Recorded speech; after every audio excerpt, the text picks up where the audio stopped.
as the son of an immigrant family. I'm happy to be a guest in this country, which was largely built by such families. Mr. President, I find it encouraging that you are proposing an initiative for reducing air pollution. Accepting the urgency, it seems clear to me also that climate change is a problem we can no longer be left to a future generation. And that was the Holy Father earlier today talking about immigration and climate change, and we can expect to hear those issues and more tomorrow morning as he will be addressing a joint session of Congress. Also probably expect things like income inequality and more. Now, progressives, for their end, they're excited about his stance on these issues because it sounds a lot like their stance on those issues. They want to claim him as their own. But the Pontiff himself told reporters on a plane yesterday that he is in fact not a liberal and that all his positions are consistent with church teachings. Well, joining us now is Dominic Carter, political journalist and author, and Andrew Whitman, our senior political correspondent. And again, they join us with Good Reverend here. All right, so to that end, Andrew, I'll start with you. No surprises that he said it, but we already mentioned in last night's show that you have one Arizona Republican who's who's boycotting it because the Pope talked about a position he disagreed with on climate change.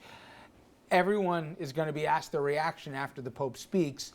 Do you think lawmakers take the high road, especially given that there's a fight for oxygen in the presidential primaries? Well, I think certainly in the immediate aftermath of the Pope's speech tomorrow, they will take the high road. But I think it'll be pretty quickly back to their natural political positions. I don't expect the Pope's address to move needles that much, at least from lawmakers on Capitol Hill. I really think the key, if we're going to see any movement from the Pope's address at all, will be how it registers with the American public. Does he change public opinion? And if so, lawmakers will then move based on that shift in public opinion. It's going to be interesting to see what that impact is and how much people are able to watch and how much it moves them to change their own position or at least reconsider their own position. You know, the closest thing, Dominic, I can remember is when Pope John Paul II came, late 70s. And in fact, he was also at St. Matthew's in Washington, and he came to our neck of the woods as well. That said, I know we're more than 30 plus years removed, but it's got a different vibe to this. And he's got all the imagery things right here. We mentioned before, he got into a little fiat when he got out. He worked the rope line better than any politician I've ever seen when he was doing the parade. No doubt. He's gonna be going to inmates. He's gonna be feeding the homeless tomorrow. He'll move past the dignitaries and spend more time with the real people. How much at their peril do politicians dismiss him as a public influencer? Well, I think that Andrew's assessment is 1,000% on point in terms of I don't expect for him to move the needle, but I mean, how could you dismiss a pope like this when, frankly, politically speaking, his polling numbers are better than yours if you're an American politician? I mean, I think that, as Andrew said, they're going to respectfully, when they're asked, as you said in those interviews, respectfully, very carefully disagree with this pontiff.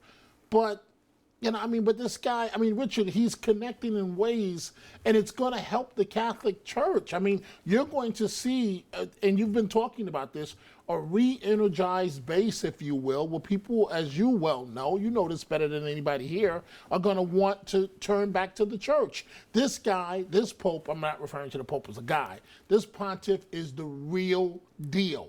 He's a man of the people that comes to America in trip one and talks about he's an immigrant. Immigrants built this country, and then talks about Dr. King, and then follows it up by going to a school in East Harlem. Think about this, what he's about to do when he comes to New York. Yeah. And it's one of the amazing things about this Pope is, in political terms, he comes across as being extraordinarily genuine. There's no question as to whether he believes the acts that he's doing. It's not a photo op. He's actually doing it. He's not just saying the lines. He actually believes it and has moral justification for it and biblical justification for it. And we've seen this time and again in the political realm where people get a sense that a public leader isn't genuine and they don't follow him or her in anywhere near the extent that they would have to. I think there's a lot of opportunity for this Pope to speak directly to the American people. It'll be fascinating to see how much they follow. How about, Reverend, the tone he takes? Because it's interesting. I talked about this last night, and we had some folks on the conservative side of the aisle who said, I love the guy and everything, but it's common knowledge the first time he's coming to the States. He made it a point here the route he even took coming through Latin America, South America, to come up here, that he's not a big fan of the consumerism that certainly drives this country on a daily basis. He's going to talk about income inequality and the rest. I think he's got to be a little careful he doesn't hector and lecture on everyone about the ills of America. I don't think he will necessarily, but I think if there's critics out there who resent the message, they're going to be looking for that tomorrow. Correct. I think he's a very balanced individual, not only by what he says and how he says it, but what he does. You know, he not only talks the talk, he walks the walk. And I think that's where Catholics are getting very energized. It's also where non-Catholics are looking at him as an example of a transformation in how we think and how we live our lives as a society. What are our moral and ethical obligations to our brothers and sisters? And I think he is smart enough as a Jesuit and as a pastor, moreover, a very pastoral individual, that he will say what he needs to say. And he'll say it directly, but he's not going to kind of pull the punch on anyone. Do you think, though, that for the same folks who love what he's going to probably say as it relates to income inequality and immigration, go down the line, climate change, he's certainly not going to break ranks on the issue of abortion, that the church clearly pro-life. I don't think he's going to come out tomorrow and say, even though he said, who am I to judge on a place for gays in the church in terms of certainly being part of the laity, he's certainly not going to endorse, I don't think, gay marriage on this trip as well. Can you have it both ways when you're trying to widen the net, or are people going to be looking at this from an issue perspective to say, wait a minute, I like what he's saying here, but I can't agree with that? You know what I'm saying? It's a tough needle to thread. I do, and I think that you've already seen that in commentators and their presentation on the Pope and what he has said or what he could say or could not say. I think that this Pope is honest and genuine. He's authentic. He's going to say what he feels he needs to say according to gospel values. It's the social gospel at work for Pope Francis, and he will lay it out in truth and in love. That was one of his other documents. It was love that we move and we converse with each other. And I think you might hear indirectly some things about the absolute reality of life and the respect for life at all of its stages.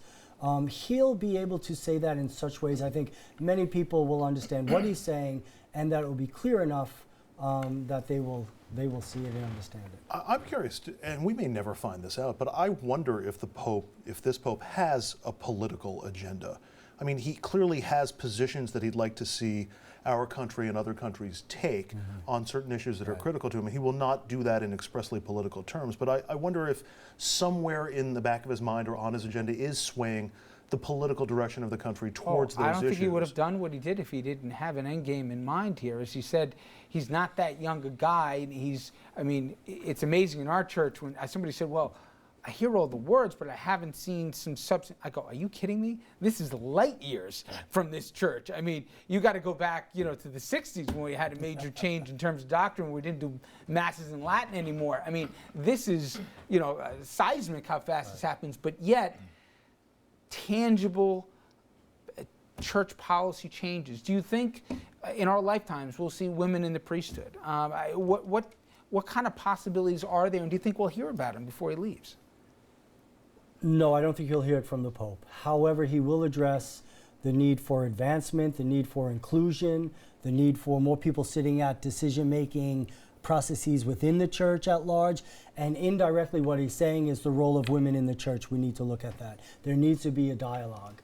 our social doctrines. He's from the Southern Hemisphere. He has a different way of looking at the world, experiencing the world. I think that's an advantage point for him and for us as he engages with us. We in the USA are really focused about Dow Jones and money and things in many ways. We're very generous. We open our hearts to all peoples. But I think we need a shift of how we see the world as we are in relationship to it. Well, you're going to have a fascinating experience this Friday. I will be there with our cameras, but given the audience you had and the return engagement, if you will, with the Holy Father, that's going to be experience I'm envious of. But Reverend, thank you so much for coming in. Thank you. I appreciate that. Good luck this week, not that you'll need it. And again, we want to bring you into our conversation as always. Head over to Facebook and Twitter and sound off on our question. What is the one thing that you'd like to hear this Pope say when he speaks to Congress tomorrow? And our message boards are open right now, so please make your opinion heard. All right, when we come back, we're going to switch gears. Now, remember when Facebook's Mark Zuckerberg donated $100 million to the Newark schools? You ever wonder what actually happened to that money and whether it really helped? Well, Dominic sat down with the Newark mayor to ask him just that, and his answers, they may surprise you.